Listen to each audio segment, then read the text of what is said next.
ప్రభువైన యేసు నామములో అందరికీ వందనాలు, శుభోదయం. యేసయ్య మాట వినుటకు ప్రేమతో నేను మిమ్మల్ని ఉదయకాశంలో ఆహ్వానిస్తున్నాను. ఈరోజు యేసు ప్రభువారు పలికిన మాటలు మత్తయి సువార్త 16వ అధ్యాయములో 5వ వచనం నుండి 12 వచనాలను మనము ధ్యానించుకుందాం. ఆయన శిష్యులు అద్దరికి వచ్చి రొట్టెలు తెచ్చుటకు మరచిరి. అప్పుడు యేసు చూచుకొనుడి, పరిసయ్యులు సద్దుకయ్యులు అనువారి పులిసిన పిండిని గూర్చి జాగ్రత్త పడుడని వారితో చెప్పెను. కాగా వారు మనము రొట్టెను తేనందునా గదా ఈ మాటలు చెప్పినని తమలో తాము ఆలోచించుకొనుచుండిరి. యేసు అది ఎరిగి, అల్ప విశ్వాసులారా, మన యొద్ద రొట్టెలు లేవని మీలో మీరెందుకు ఆలోచించుకొనుచున్నారు? మీరింకను గ్రహింపలేదా? 5 రొట్టెలు 5,000 మందికి పంచిపెట్టినప్పుడు ఎన్ని గంపెళ్ళు ఎత్తితిరో అది అయినను, 7 రొట్టెళ్ళు 4,000 మందికి పంచిపెట్టినప్పుడు ఎన్ని గంపెళ్ళు ఎత్తితిరో అది అయినను మీకు జ్ఞాపకము లేదా? నేను రొట్టెలను గూర్చి మీతో చెప్పలేదని మీరు ఎందుకు గ్రహింపరు? పరిసయ్యులు సద్దుకయ్యులు అనువారి పులిసిన పిండిని గూర్చియే జాగ్రత్త పడుడని చెప్పెను. అప్పుడు రొట్టెల పులిసిన పిండిని గూర్చి కాదు గాని పరిసయ్యులు సద్దుకయ్యులు అనువారి బోధను గూర్చియే జాగ్రత్త పడవలెనని ఆయన తమతో చెప్పెనని వారు గ్రహించిరి. ప్రియ దేవునికి బిడ్డలారా, ఈ ఉదయకాల సమయంలో యేసు ప్రభువారు చెప్పిన మరొక అమూల్యమైన సందేశాన్ని మనం చూస్తూ ఉన్నాం.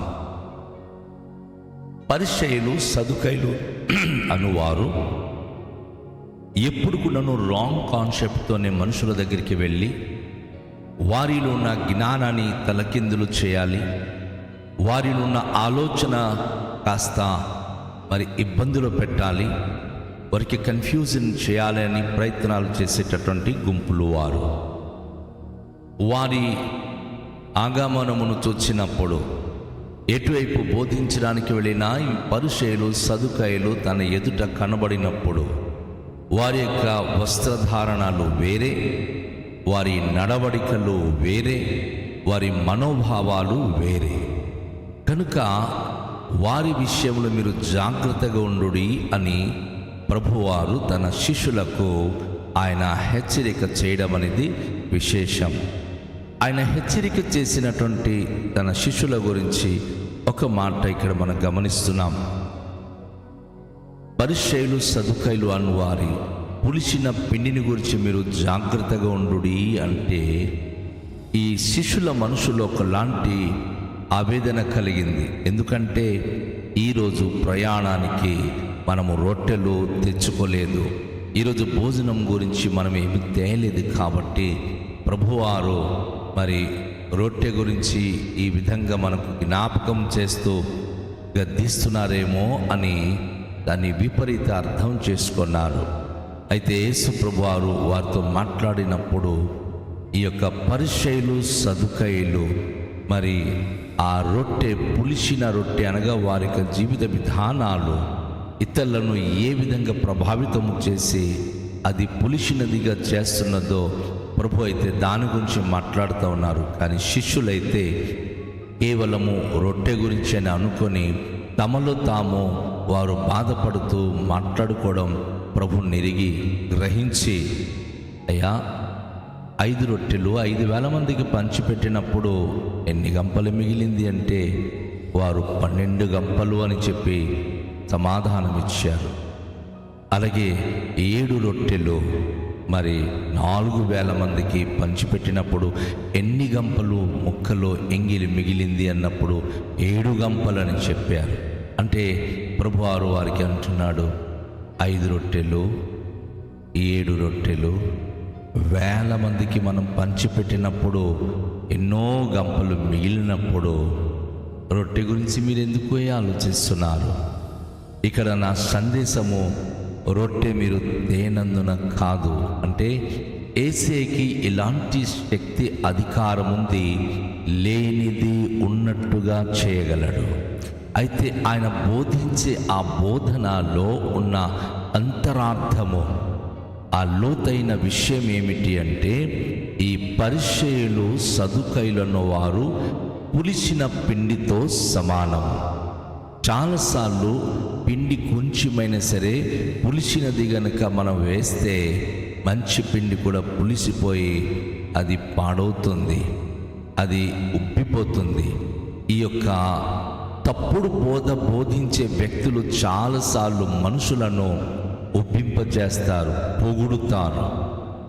ఒక సామెత ఉంది కదా, ఊరకట్ట తాలింపు, బట్టలి గట్ట జాడింపు, మనుషుల కొట్ట పొగిడింపు. ఈరోజు బోధనాల్లో ప్రజలు ఎక్కువగా దేనికి మొగ్గు చూపిస్తున్నారు అంటే, వారిని పొగిడే బోధకుడు అంటే వారికి చాలా ఇష్టం. ఎంత అయినా వారు ఇచ్చేస్తారు, ఎంత అయినా పెట్టుబడి పెడతారు.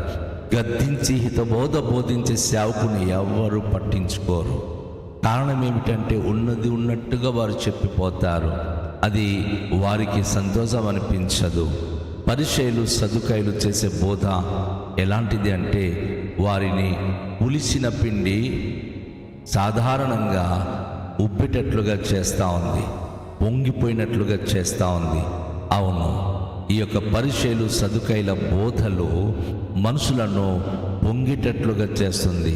ఒకవైపు వారికి అహంకారంలోనికి, గర్భంలోనికి, లేక వారికి ఒక విధమైనటువంటి గొప్పతనముగా పొగిడి వారి జీవితంలో స్వనాశనము తెచ్చే స్థితిలోనికి దిగజారుస్తుంది. యేసేకి అది అర్థమైంది, యేసయ్య అది గ్రహించారు. కనుక ఆయన వారి విషయంలో మీరు జాగ్రత్తగా ఉండండి, వారి యొక్క బోధన విషయంలో జాగ్రత్తగా ఉండాలి అని చెప్పి ప్రభు వారిని సూచిస్తున్నారు, లేక గద్దిస్తున్నారు. నిజమే, ఈరోజు విభిన్నమైన బోధలు వచ్చి ప్రజల మనోభావాలకు చాలా విభిన్నంగా కళంకము చేస్తుంది. దాని ద్వారా ఉన్నటువంటి విశ్వాసాన్ని కోల్పోతున్నారు, ఉన్న ఆధ్యాత్మిక స్థితి నుంచి దిగజారిపోతున్నారు. యేసయ్య అది గ్రహించే ఆయన ఎవరైతే ఈ లోక సంబంధమైన ఆచారబద్ధమైనటువంటి భక్తులు ఉన్నారో, నాయకులు ఉన్నారో, ఎవరైతే దేవుని పట్ల పరిపూర్ణ విశ్వాసము లేని నాయకత్వం కలిగిన వారు ఉన్నారో, వారి బోధన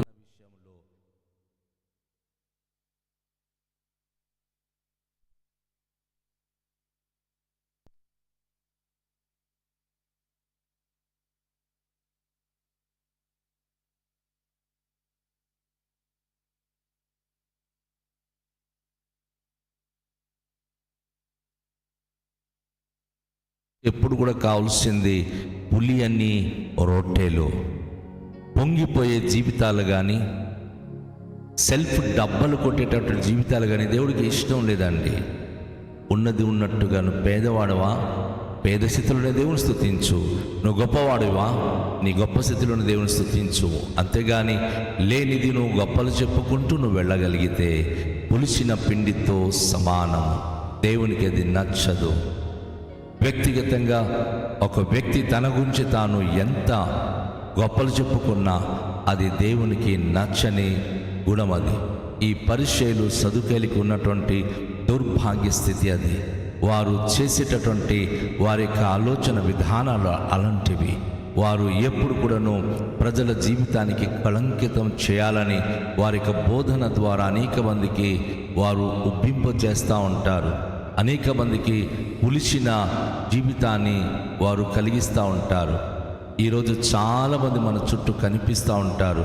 వారు ఎప్పుడు దేవుని గురించి మాట్లాడరు, కానీ ఇక్కడ మాటలు, అక్కడ వీరి గురించి వారికి, వారి గురించి వీరికి ఇలా చెప్పడం ద్వారా కుటుంబాలు పాడైపోతున్నారు, సమాజము కళంకమైపోతుంది. దేవుని వాక్యానికి వారు తప్పుగా వక్రీకరించడం ద్వారా ఒక విధంగా చెప్పాలంటే సమాజంలో వారు పులిసిన వారుగా మిగిలిపోతున్నారు. నా దేవునికి కావలసింది పులిసిన పిండి రొట్టె కాదు, పులియని రొట్టెల జీవితం. అంటే ఏ కళంకము కానీ, దుష్కార్యములు కానీ, పాపము కానీ, చాడిలి మాటలు కానీ, ఎవరి విరుద్ధంగా నువ్వు వెళ్ళడం కానీ అది దేవునికి నచ్చవు. ఒకవేళ అలాంటి జీవిత విధానాలు అలవాటు కలిగి ఉంటే నా ప్రియ సోదరి సహోదరుడా, ఈ ఉదయకాశంలో అది విడిచిపెట్టే. ఎవరి జోలికి నువ్వు పోవద్దు, ఎవరి గురించి మరొకరితో నువ్వు చెప్పడానికి ప్రయత్నాలు చేయొద్దు. ఇదే పులిసినటువంటి జీవితాలు.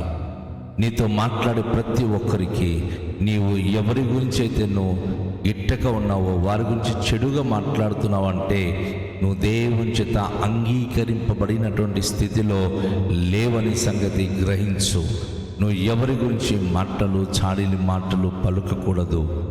చాలా గొప్ప ప్రవక్త యెషయా తను 58వ అధ్యాయంలో 9వ వచనంలో అంటాడు, ఒక భక్తుడు దేవునికి ప్రార్థించాలనుకున్నప్పుడు తను వేలు పెట్టి చూపి ఎవరిని తిరస్కరించకూడదు. చెడ్డ దానిని బట్టి ఎప్పుడు కూడా మాట్లాడకూడదు. కల్పించే మాటల ద్వారా ఎవరిని కూడా దూషించకూడదు. అలా చేయగలిగితే లేక అలా ఉండగలిగితే అప్పుడు వారు ప్రార్థించినప్పుడు దేవుడు నేను నాను అని పలకరించి వారిని దీవిస్తానంటున్నాడు. సో ఈరోజు యేసు ప్రభువారు చెప్పే బోధలో మీరు పరిసయ్యులు, సదుకయ్యుల యొక్క పులిసినటువంటి వారి బోధ గురించి, ఏ బోధ అయితే మిమ్మను అనేక సార్లు మీ జీవితంలో, మీ కుటుంబంలో కళంకానికి కారణమవుతుందో, మీ జీవితానికి అనేకమైన ఆవేశానికి కారణమవుతుందో ఆ విషయంలో జాగ్రత్త పడండి. మీరు వినే మాటలు అది దేవుని మాటలైతే అది మీకు చాలా చాలా క్షేమము కలిగిస్తాయి. ఆ మాటలు గనుక పులిసిన మాటలు, లేక ఎవరో మీ మీద తప్పుడుగా ఏదో చెప్పి మీ జీవితాన్ని నాశనము చేయాలనుకున్నప్పుడు, ఆ బోధ గనుక మీ హృదయంలోనికి వెళ్ళినప్పుడు మీరు బాగుపడలేరు. ఉన్నపాటున మీ జీవితంలో క్షీణించిపోతారు. కనుక నా ప్రియ సహోదరి, నా ప్రియ సహోదరుడా, ఈ ఉదయకాశములో ప్రభు మాట వింటున్న మనము దేవుని యొక్క మాటలను బట్టి మన జీవితంలో మనము జాగ్రత్తగా గమనించుకుందాం. జాగ్రత్తగా దానిని మనం తెలుసుకుందాం. మనము మంచి బోధన మనం వింటున్నామా, లేకపోతే దుర్బోధ వింటున్నామా?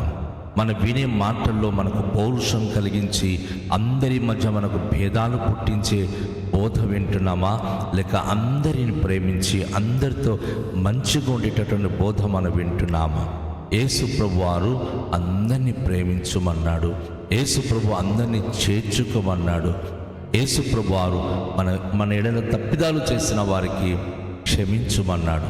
కానీ దుర్బోధకులు ఏమంటారంటే, వారు ఎవరితో మనం స్నేహంగా ఉండడం అవసరం లేదు, ఎవరితో మనము ఏ విధమైనటువంటి సాంగత్యం కలిసి ఉండడం మంచిది కాదని విభేదాల గురించి బోధిస్తారు. అదే పులిసిన పిండి. పులిసిన పిండి కొంచెమైనా సరే ముద్ద అంతా కూడా పులియో చేయను అంటాడు అపోస్తలుడైన పౌలు. ఈరోజు దుర్మార్గత కొంచెమైనా సమాజంలో అనేక మందికి దుర్మార్గులుగా నెట్టుతుంది. చాలామంది అలాంటిది పూనుకొని ఒకరి గురించి చెడుగా చెప్పి, ఒకరి గురించి మరొకరికి చెడుగా చెప్పి వారే చెడిపోతున్నారు. అందుకే తెలుగులో అంటారు, చెడకురా చెడేదవు అని. ఈరోజు అనేక మంది పరిసయ్యులు, సదుకయ్యులు లాంటి వారు తప్పుడు మాట్లాడి వారు అనేక మంది జీవితానికి సర్వనాశనం చేస్తున్నారు. అందుకే నా ప్రభు అంటున్నాడు, వారి విషయంలో జాగ్రత్తగా ఉండండి. వారి మాటలు, వారి బోధలు వినమకండి. దాని ద్వారా మీరు పులిసిన వారై మీ జీవితంలో ప్రభుకు దూరమై జీవిస్తారు. అలాంటి స్థితి మీకు రాకూడదు అని కోరుకున్నాను. రండి, తలలుంచుకొని ప్రభుకు మనము ప్రార్థన చేద్దాం. మికిలి దయగల తండ్రి, మీ పరిశుద్ధ నామానికి స్తోత్రాలు. రకరకాల బోధనాలు వింటున్నాం, రకరకాల వ్యక్తులను మేము చూస్తున్నాం. ఏదైతే దుర్బోధ, ఏవైతే దుష్టత్వం, ఏవైతే ఈరోజు మీ దగ్గర నుంచి దూరం అయిపోయినటువంటి జీవితాల్లో వారైతే అందరి గురించి తప్పుడు బోధలు బోధించి, తప్పుడు మాటలు పలికి దుర్మార్గత గురించి వారు ప్రకటిస్తారని, వారిని పులిసిన పిండి గురించిన ఉపమానముగా మీరు మాకు బోధించి ఉన్నారు. ఈ మాటలు మా జీవితాలకు ఆశీర్వాదకరంగా, దీవెనకరంగా ఉంచుమని మనవి చేస్తా ఉన్నాం.